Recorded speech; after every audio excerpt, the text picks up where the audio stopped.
Everything had been pretty stable. Once everyone who was going to die had died at least. Even my parents. We'd all lost at least one parent. That may explain what brought all of us together. 7 kids like the 7 days of the week. And a duty for each one of us. All between 9 and 12 years old. We always moved together. The Murtaugh twins, Nora and Wiley, and the other 3 kids in the group. Shelby, Ivan, Amelia, and me, Violet. Ivan leaned on Amelia. She was his big sister. Sometimes I felt really jealous of the kids who still had someone to care about. To the adults, we were the kids who needed looking after, which was irritating, but kind of nice at the same time. Until the flood, we had lived with about 100 other people in the lower floors of the Mandarin Oriental in Washington, D.C. The outside of the hotel was boarded up and fortified, and JTF soldiers often stopped by to make sure things were okay. It's funny how okay sounds like it could be worse when your entire world is collapsing. They got water from rain barrels.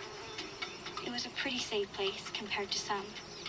Things in D.C. were a bit better than they were being over winter. Maybe that was because it was easier to feel good about things when flowers were blooming and everything was green. Now we were staying up at the old Smithsonian Castle. We helped in the garden, and many times, like today, we would go out to find stuff to help out in the camp. A couple of groups had decided to head over towards the east side, hoping that things were more stable near the military base there. What was it called again? Saeed! What's the name of the army base over by the river? Not the Potomac one, the other one. The Lincoln camp. I was glad Saeed was around. It was like having Google around, even though Google was gone, along with everything else.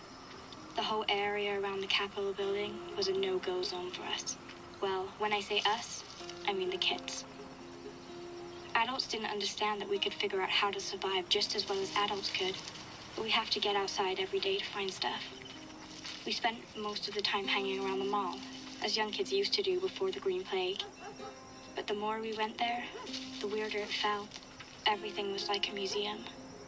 Not just the museums, everything. The sports apparel shop, the BK, even the billboard welcoming tourists. Seemed like it had been made for a different world. The museum of life we will never have. Isn't it strange how people put things in museums so they wouldn't be forgotten? Now one of the old things people remembered was the way things used to be before the plague.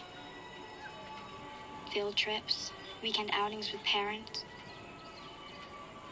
All the normal everyday things that people used to do. All these things are now part of the Civilization Museum. Do you think one day there will be a museum, of life before the plague? Ivan was looking up and down the mall. He was always their sentry, keeping an eye out for people who might be a threat. Docs from the camp said that kids who had been through trauma did that. They called it hypervigilance. There were still a lot of bad people in D.C. The government was gone. The army was gone. The police were gone. Everyone had to look out for themselves. The division agents couldn't do it all. Saeed was looking at me. I know. You want to go to the Air and Space Museum, but we can't. Come on. I always wanted to be an astronaut. See space, the stars, the infinite nothing. And now? Now, it's about getting out of this place. Images of the Challenger spaceship exploding in the sky a few minutes after launch flashed through my head. As if even the image of hope was sullied. The Air and Space Museum was one of our no-go zones. Supposedly, bad people had taken it over as well. We can't go there on our own. It's too dangerous. Dangerous? Compared to what?